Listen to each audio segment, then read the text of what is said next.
equilibrar el dar y recibir. Es una de las fuerzas del amor.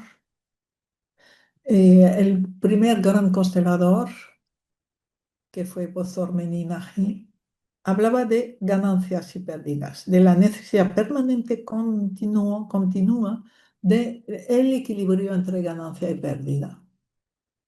En física se habla de homeostasis, que existe en todos los sistemas vivos. Entonces se trata de que hay unas fuerzas que equilibran continuamente el movimiento de un sistema hacia su meta, para que cada vez que hay una fuerza en un sentido, haya otra que equilibre, otra que compense, de modo que el sistema va con el menor gasto de energía hacia su meta. Nosotros lo llamamos el dar y recibir. Podemos también llamarlo equilibrio entre polaridades, será exactamente lo mismo. Entonces, lo que es interesante es saber que esta fuerza está siempre en acción, actúa de un modo automático. Se podría decir casi instintivo, pero es más bien automático. Y va a actuar. Por ejemplo, dentro de nuestro cuerpo hay reequilibrios continuos de lo que no percibimos que permiten que nuestro cuerpo esté armonizado. Luego, entre las personas, si yo rechazo algo de la otra persona va a rechazar algo de mí. Y así se equilibra. Entre grupos, entre países. Y luego vemos que no es solamente en el momento, sino que es a través del tiempo. Cosas que pudieron pasar hace 3 siglos entre dos países, va a tener su compensación, pues eso, hoy, por ejemplo. Entonces, esa fuerza de equilibrar y de recibir, ¿cómo está? Siempre actuando, es la que hace que todo esté continuamente cambiando. No hay nada que se quede estable, porque todo está sometido al equilibrio de algo anterior, individual o colectivo. Por eso la vida es tan sorprendente, cambiante, porque no tenemos conocimiento ni conciencia de todo lo que se necesita equilibrar a través de nuestra vida.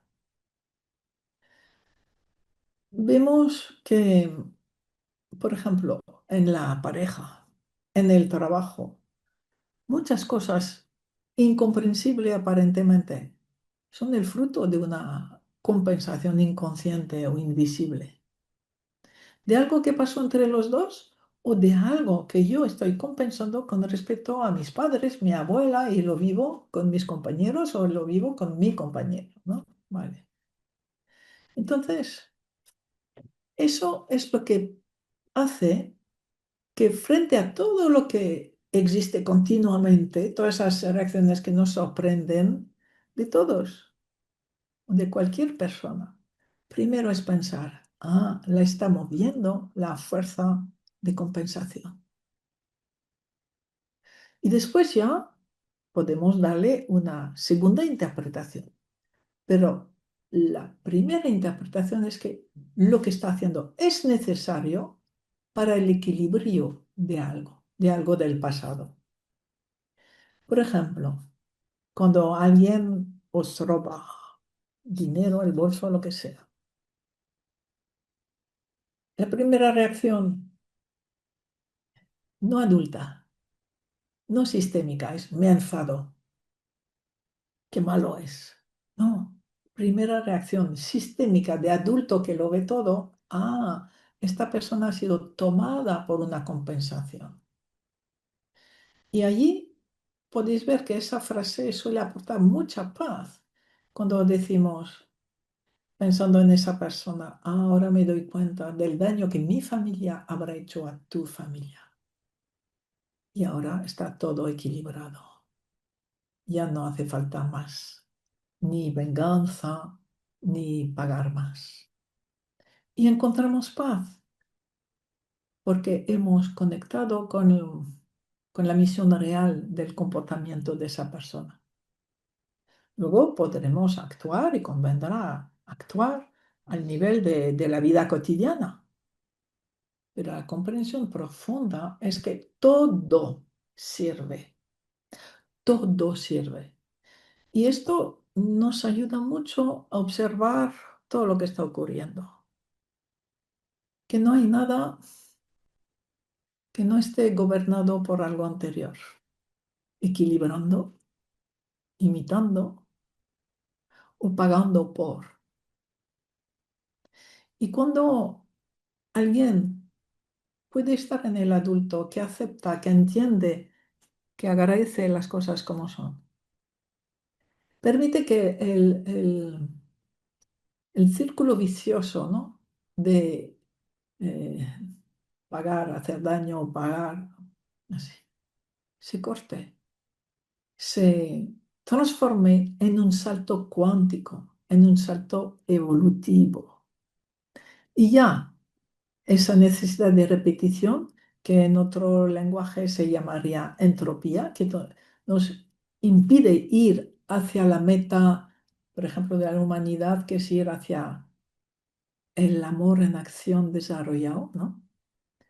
Permite precisamente que se detenga ese freno a la evolución y que demos colectivamente un salto evolutivo. Gracias a una persona que corte la compensación negativa de algo. Bien, entonces eso nos permite tener como una actitud de autodisciplina frente a todo lo nuevo que ocurre cada día. Ah, esto también está al servicio de la compensación. Eso también está equilibrando un daño, un sufrimiento o algo de un perpetrador. ¿Vale? Lo tomo, lo acepto. Y en ese momento permito que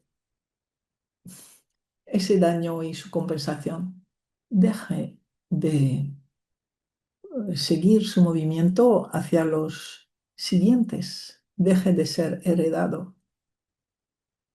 Y entramos así en una nueva situación de paz, de armonía. Bueno, adelante con esta visión.